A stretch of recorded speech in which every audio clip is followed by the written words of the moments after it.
The White House, with its rich history, holds more than just political power. It also holds the spirits of those who once called it home. One such spirit is that of Abigail Adams, wife of the second U.S. President, John Adams. When the Adams family first moved into the White House, the building was still unfinished. Abigail, ever practical, turned the large East Room into her personal laundry space. There, she would hang the family's clothes to dry in the sun that streamed through the tall windows. Years passed. Abigail died, but it seemed that she never truly left. The first reported encounter with Abigail's ghost came during the early 1900s. One late afternoon, a White House staff member was locking up the East Room after an event. As she turned to leave, she noticed a cold draft. It was odd, given the warmth of the room. Out of the corner of her eye, she saw movement. A figure, faint and dressed in an old-fashioned gown, was walking across the room, her arms full as if carrying laundry. The figure didn't acknowledge the staff member, simply moving about as if completing her daily chores. The staff member froze. Her heart pounded in her chest, and she wanted to scream, but no sound came out. The apparition of Abigail Adams continued her task, walking toward the far wall before fading into nothing. More encounters followed. Visitors reported feeling an inexplicable chill in the East Room, even on the warmest days. Some claimed to hear the faint rustling of fabric, though the room was empty. One White House historian, curious about the sightings, stayed late one night to investigate.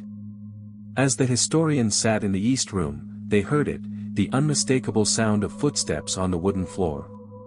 The air grew colder, and the historian watched in stunned silence as a translucent figure entered the room. It was Abigail, her ghostly presence carrying an aura of calm, yet there was something deeply unsettling about the routine she still followed after all these years. Though Abigail's ghost never seemed malevolent, the fact that she remained tied to the White House left many unnerved. What kept her spirit there, decades after her death? Was it her attachment to the home, or was there something more that she couldn't let go of? Moral: even in death, some spirits remain tethered to the places they loved most.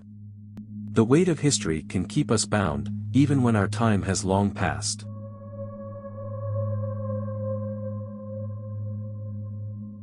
Few presidents left as significant a mark on America as Abraham Lincoln. His leadership during the Civil War defined his legacy, and yet, many believe that Lincoln never fully left the White House. The stories of Lincoln's ghost are among the most well-known.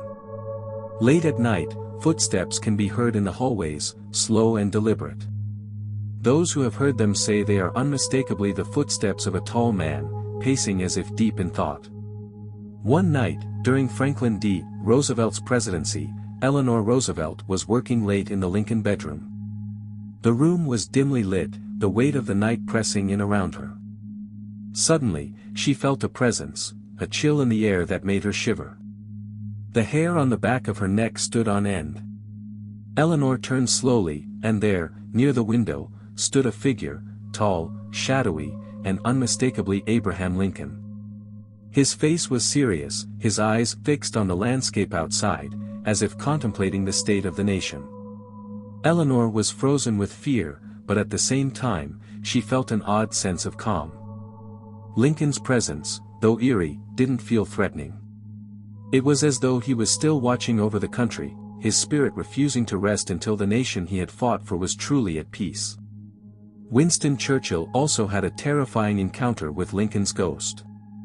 During a visit to the White House, Churchill had just taken a bath and was walking toward his bed when he saw the spectral figure of Lincoln standing by the fireplace. Churchill, normally quick with words, was momentarily speechless. The ghost gave him a nod before disappearing into thin air. Over the years, numerous guests and staff members have reported seeing Lincoln. They describe his ghost as a silent sentinel, a watchful guardian who continues to oversee the country he once led through its darkest days. The question remains, why does Lincoln's spirit persist? Is it a sign of unfinished business, or is he simply unwilling to abandon his post as one of the nation's greatest leaders? Moral: The weight of responsibility can follow a person, even into the afterlife. Some spirits are bound to the causes they fought for, watching over them long after their physical presence has faded.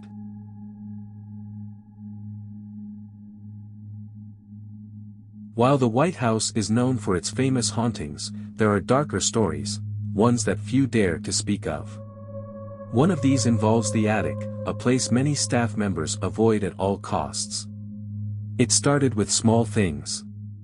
A strange noise here, a creak there. The White House staff would occasionally hear scratching sounds coming from the attic late at night, but they dismissed it as rats or the natural groans of an old building. Then came the reports of something more sinister. A young maintenance worker was sent to fix a broken light fixture in the upper floors of the White House. He climbed the narrow staircase leading to the attic, his flashlight flickering as he made his way up. The temperature dropped sharply as he reached the top, an icy chill creeping down his spine. The attic was dark and cluttered, filled with old furniture and forgotten relics. But as he stepped inside, he felt something, an overwhelming sense of dread, as though he was not alone. Suddenly, a shadow darted across the room. Startled, the worker swung his flashlight toward the source of the movement, but there was nothing there. The attic was silent, yet the feeling of being watched was unmistakable. As he continued his work, he saw it again. A tall, dark figure standing in the corner, its eyes glowing faintly in the darkness. The worker's heart raced, and fear gripped him tightly. He turned to leave, but the shadowy figure moved closer, its presence heavy and oppressive. Without thinking, the worker bolted down the stairs, leaving his tools behind. When he returned the next morning, the tools were scattered, as if someone, or something, had been rummaging through them. The story of the attic spread quickly among the staff. No one wanted to work up there, and those who did reported seeing the same dark figure, lurking in the shadows, watching, waiting. Some say the entity in the attic is the spirit of a worker who died during the construction of the White House. Others believe it's something far more malevolent, a dark force that has attached itself to the building. Whatever it is, the entity in the attic remains one of the most disturbing and mysterious hauntings in the White House. It is a place few dare to go, and those who do often wish they hadn't. There are places in the world where dark energy lingers, where the past refuses to be forgotten. Sometimes, it's better to leave those places undisturbed, for not all spirits are at peace. The White House, with its long history, holds more than just the memories of past leaders and their legacies. It is a place where the spirits of the past linger, some out of duty, some out of love, and others out of something far more sinister. In places of power, the echoes of history are not just stories, they are the very real presence of those who once walked its halls, and sometimes, they never truly leave.